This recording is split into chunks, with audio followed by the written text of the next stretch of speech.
नमस्कार, आप देख रहे हैं डॉक्टर साहिब। आपके साथ मैं हूं मुस्कान और आज मेरे साथ मौजूद है जानी मानी डॉक्टर रितेश राज। दर्शकों, आपको बता दूं कि ये प्रोफेसर एंड हेड है ओरल सर्जरी में और कार्यरत है पटना डेंटल कॉलेज हॉस्पिटल में। सर, बहुत बहुत स्वागत है आपका। जी धन्यवाद। सर, आजकल देखा जाता है कि एक चलन है नया इलेक्ट्रिक ब्रश का, और पहले अगर हम ग्रामीण क्षेत्र की बात करें तो ऐसा देखा जाता है कि वो दातुन का इस्तेमाल काफ़ी ज़्यादा करते हैं। मैं आपसे जानना चाहूँगी कि कौन सा ब्रश ज़्यादा अच्छा होता है दांतों के लिए? नॉर्मल ब्रश जो हम आमतौर पे यूज़ करते हैं, दातुन, या फिर इलेक्ट्रिक ब्रश? देखिए, अगर देखा जाए हम लोग शुरू करते हैं दातुन से। दातुन अगर जैसे लोग बोलते हैं नीम से हम लोग करते हैं तो अच्छा है, नीम का उसको कोई कंट्रोवर्शियल चीज़ नहीं है, एक्सेप्टेड है, वेल एक्सेप्टेड कि नीम का जो अर्क है वो बहुत अच्छा है स्किन के लिए, हेल्थ के लिए, एवरीथिंग। लेकिन होता क्या है कि दातून जब हम लोग चबाते हैं, जिसको कुच्चा जैसा बोलते हैं अमूमन देव, तो जब उसको आप मूव कराते हैं तो यूजुअली क्या होता है, वो बहुत स्टिफ होता है और वो स्ट्रेट आपका इस पे फ्लेक्सिबिलिटी नहीं रहेगी उसके ब्रिसल्स में। वो जो कुच्चा रहेगा, होगा क्या कि जब आप रगड़ते हैं तो बहुत ही एग्रेसिवली उसको रगड़ते हैं, बहुत देर तक रगड़ते हैं, जिसके कारण से वो उसमें काफ़ी दांत घिस जाता है और कनकनाहट और झंझनाहट की समस्या ये सब उत्पन्न हो जाती है।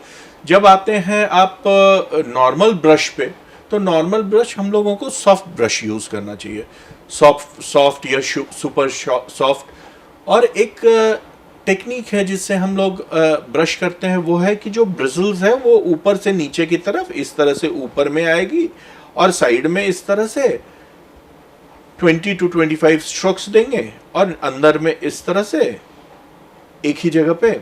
और जब नीचे का दांत है तो सेम नीचे से ऊपर की तरफ, ऊपर के दांत में ऊपर से नीचे की तरफ ये स्ट्रोक्स देंगे, जिससे वो दांत आपका जो दो दांत के बीच में जो स्पेस है उससे ये साफ हो जाएगा। इसके अलावा हमें डेंटल फ्लॉस या वाटर फ्लॉसर का यूज़ करना चाहिए, जिससे कभी खाना नहीं, अगर फंस रहा है, खाना नहीं फंसेगा तो पॉकेट नहीं होगा, खाना उसमें नहीं रहने के कारण इन्फेक्शन नहीं होगा और आपका ओरल हाइजीन जो रहेगा बहुत ही प्रॉपर्ली मेंटेन रहेगा, जिससे और भी कोई भी समस्या होने की संभावना बहुत ही कम रहेगी।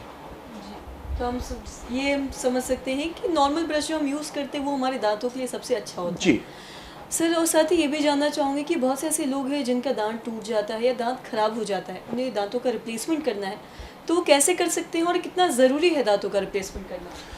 देखिए, जो दांत है, हम अगर खाना ठीक से चबा कर नहीं खाएंगे तो हमारा डाइजेशन प्रॉपर नहीं होगा। डाइजेशन नहीं अगर ठीक तरह से अगर डाइजेशन नहीं होगा तो हमारे कई स्वास्थ्य की समस्याएं उत्पन्न होंगी।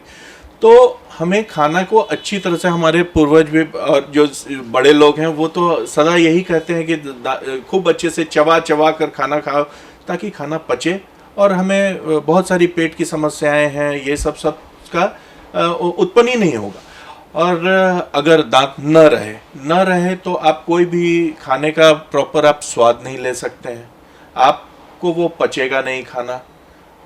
और भी इसके अलावा कई भी जो हम लोग बात करते हैं कि प्रॉपर ऑक्लूजन नहीं रहने के कारण आपको बहुत सारा TMJ जॉइंट का प्रॉब्लम, जिससे आपको हेडेक और भी दर्द, मसल्स ऑफ मैस्टिकेशन, जो मैस्टिकेशन के लिए मसल्स यूज़ होते हैं उन सबों में दर्द होना, ये सब चीज़ श्रृंखला शुरू हो जाएगी, जिससे कई तरह के आदमी प्रॉब्लम्स में आ जाएगा। तो रिप्लेसमेंट तो बहुत ही ज़रूरी है। अब हम लोग आते हैं कि किस किस तरह का रिप्लेसमेंट हो सकता है।